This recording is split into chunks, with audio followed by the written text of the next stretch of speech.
Welcome back to A to Z here on Locked On Sports Atlanta, free on YouTube and wherever you get your podcast. Search Locked On Sports Atlanta. Again, give me a follow on Twitter at Mark Zinno. Follow the whole entire Locked On network here in Atlanta at Locked On ATL. Braves take 2 of 3 from the Miami Marlins, and yesterday was a day where you kind of felt like the good Braves would have gotten a sweep. The Braves that we've watched all year long ended up dropping a game. Not necessarily that they shouldn't have. Sandy Alcantara is a really good starter in this league, and he is very, very effective, a high strikeout guy, and he ends up going the distance. And the Marlins end up scrapping away the last game of the series, even though the Braves had a rally in the ninth inning that falls a little bit short. And now they head back home and they welcome in the Philadelphia Phillies, who they are tied with in the standings right now at 19 and 22. Both teams 8 games back of the Mets. Miami just a half game behind them at 8. The Phillies and Braves are 19 and 22 as my hamster completely falls off the wheel. Miami's 18 and 22, 8.5 games back. 19 and 22 are the Braves and the Phillies, 8 games back of the New York Mets. Of course, Washington in dead last. And, taking 2 out of 3 should be more celebratory right now than a lot of Braves fans are giving them credit for, especially against the Marlins. They got this big 4-game series coming up here with the Phillies, and who knows if they'll get the game in with the weather the way it is. Very tough to predict. We're supposed to get a lot of rain here in Atlanta over the course of the next week, so it may throw some things out of whack a little bit. But, I'd love to actually see the Braves keep playing right now because they start to look like they're playing a little bit better of baseball at this point in time. So, again, with a 7-game homestand here, we're starting to get to that point where after Philadelphia, Miami, I told you, put June 15th, circle the date on the wall. That's when they finish up the series against the Washington Nationals. That my guess is they should be back above 500. And then it's just about playing good enough baseball to catch the team in front of you and hope they start to regress a little bit. I hear so many people worried about what the Mets. Stop worrying about what the Mets are doing. Worry about the Mets when you play them again. And oh, by the way, you don't see the Mets until after July 4th. So don't even let the Mets do what the Mets do.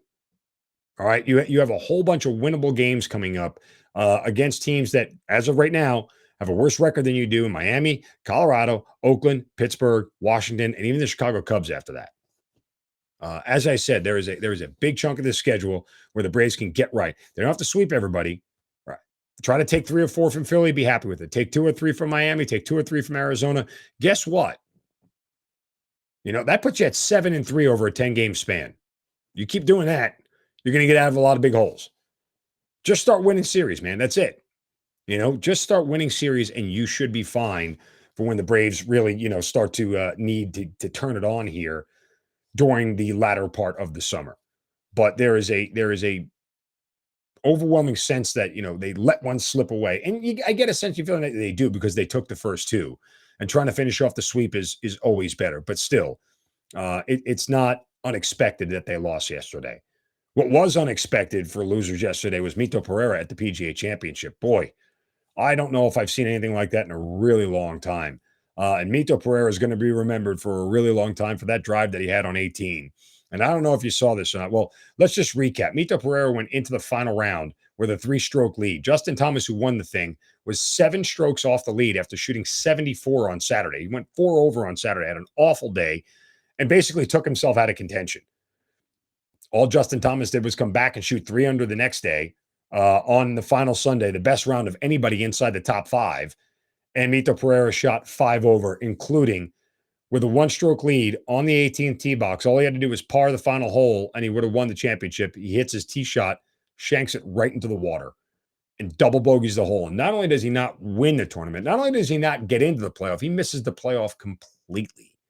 I mean, that was just there is no more kick right in the you-know-whats than what happened to Mito Pereira yesterday in golf. And congrats to Justin Thomas. I mean, don't take anything away from JT. He played fantastic. I don't want to take anything away from him, but he shouldn't have been in that spot, period. Mito Pereira should have never allowed him to be in that spot. But in reality, there was a whole bunch of guys yesterday in the top 5 that started their Sunday, never even having won a tournament on tour, not even having won a tournament. So it was a group of people that we never expected to be there, and they were there. And Justin Thomas ends up rising to the top. And boy, Will Zalatoris keeps getting close, but no cigar, right? I mean, he has now got his 5th top 10 finish in a major and is yet to win one. I mean, it's just tough. That is just one of those things that's like a real kick in the you know what's, and it doesn't feel good if you're Will Zalatoris, to say the least. Feels really good if you're Justin Thomas, but you get the point. And so it was a pretty exciting Sunday, to say the least. At least if you're a golf fan and a golf aficionado. Tiger Woods withdraws, by the way. I keep telling you guys, and I don't want to keep beating this drum, but Tiger Woods is not going to win another major. I know I said that like 5 years ago when he won the Masters, but guess what? That was the anomaly. He just physically doesn't have it anymore. Tiger Woods is lucky to make cuts at this point in time, and that's the only bet you should really take on Tiger Woods, is for him to make a cut.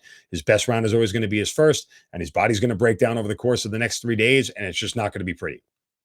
And everyone wants to give Tiger credit for being out there, and I suppose we can, because he almost lost his leg. I think there's credit in that, but it's Tiger Woods we're talking about, man. I mean, uh, I don't know why this is the one reference that's coming into my mind, but watching Johnny Unitas play football at the end of his career when he could barely throw wasn't fun, right? That's not the way you want to remember him. When Peyton Manning went out winning a Super Bowl, and that's the only reason we forget the ducks that he was fluttering all over the field in the final year of his career when he needed to have neck surgery or had neck surgery. Like, you don't want to go out that way. Tiger shouldn't go out this way. He should go out a little bit of a better way than what he is. You don't want him to be the celebratory guy on the course with just some golf claps as he hits a ball down the fairway. This isn't like, welcoming you to the Masters where Arnold Palmer and Tom Watson, are hitting the ball down the fairway and everybody applauds and they pick it up and that's the end of it. You want Tiger to go out on a little bit of a different note, a better note than that. So,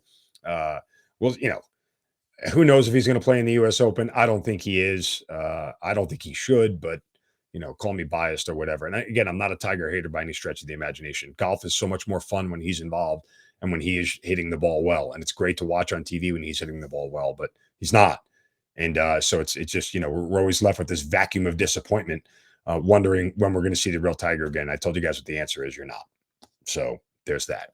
All right, that'll do it for us here on this Monday. A lot to get to this week, folks, as we get set for Memorial Day and the turn of the calendar into the month of June. So stay with us all week long. Again, give me a follow on Twitter at Mark Zinno. Follow us all at Locked On ATL. Subscribe to us on our YouTube channel. Give us a thumbs up and a like. We certainly appreciate all the love and support. And thanks for making A to Z your first listen every day. Make your next listen Hitting Hard with John Chuckery, the ATL Sports Talker, covering everything Falcons, Dogs, Braves, Hawks. He's got it all, and some of the best takes in the business. John Chuckery hitting hard right here on Locked On Sports Atlanta. Back tomorrow with another edition of A to Z. You guys have a great day. Don't take any crap from anybody. See ya.